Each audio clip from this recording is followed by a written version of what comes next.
అనకాపల్లి రాజకీయాల్లో Konathala Ramakrishna history create చేశారని చెప్పుకోవాలి. పార్లమెంటుకు తొలిసారి పోటీ చేసినప్పుడు 9 ఓట్లతో గెలిచిన ఆయన 2024లో 66,000 ఓట్ల మెజార్టీతో ఎమ్మెల్యేగా గెలిచి అనకాపల్లిలో ఉన్న ఒక రికార్డును బద్దలు కొట్టారని చెప్పుకోవాలి. అంత అనుభవం ఉన్న అనుభవజ్ఞుడైన కొణతాల రామకృష్ణకి మంత్రి పదవి రాకపోవడం బాధాకరం. అయినప్పటికీ కూటమి తరపున నించొని అభిమానుల అంచనాలను మించి గెలుపొందిన ఆయన ముందు అనకాపల్లి జిల్లా అభివృద్ధిపై చాలా భారం ఉందనే మనం చెప్పుకోవాలి.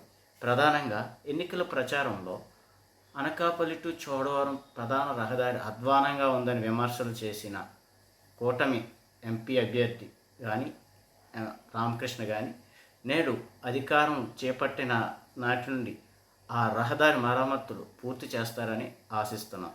అలాగే రామకృష్ణ మంత్రిగా ఉన్న సమయంలో జీవీఎంసీ పక్కన స్థాళీ కాలువలో మల్టీప్లెక్స్ నిర్మాణానికి శంకుస్థాపన చేయడం జరిగింది. ప్రస్తుతం బీజేపీ అధ్యక్షురాలుగా ఉన్న దగ్గుబాటి పురంధేశ్వరి నాడు కేంద్ర మంత్రిగా ఆ శంకుస్థాపన కార్యక్రమానికి హాజరు కాగా అప్పటి ఆ ప్రాజెక్టును వ్యతిరేకిస్తూ టీడీపీకి చెందిన బుద్ధ నాగజగదీష్ తదితరులు కోర్టుకు వెళ్ళిన అంశం పట్టణ ప్రజలకు గుర్తే ఉంది. నేడు ఎవరైతే ఆ రోజు వ్యతిరేకించారో వాళ్ళంతా కూటమిలో ఉన్నారు కాబట్టి, మీకు మిత్రపక్షంగా ఉన్నారు కాబట్టి ఖాళీగా ఉన్న ఆ స్థలంలో మల్టీప్లెక్స్ నిర్మాణ పనులు మళ్ళీ ప్రారంభిస్తారని ఆశిస్తున్నాం.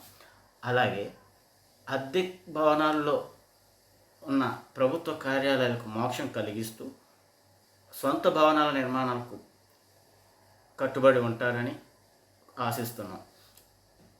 లక్షల రూపాయల అద్దెను ప్రజాస్వామ్యం ఖర్చు చేస్తూ నిరుపయోగంగా కోర్టు స్థలం కానీ రిజిస్టర్ కార్యాలయం కానీ నిరుపయోగంగా పడి ఉన్నాయి.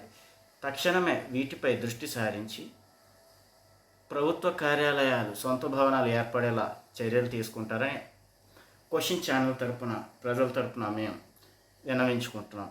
అలాగే షుగర్ ఫ్యాక్టరీ అంశం ముగిసిపోలేదు.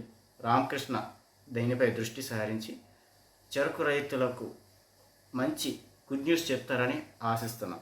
అలాగే రహదారు సౌకర్యాలు మెరుగుపరిచి 2 పూటల తాగునీరు అందించేలా చర్యలు తీసుకోవాలని కొణతాల రామకృష్ణ అలాగే సీఎం రమేష్ ఎంపీ గారికి మనం క్వశ్చన్ ఛానల్ తరపున వాళ్ళ నోటీస్లో పెడుతున్నాం.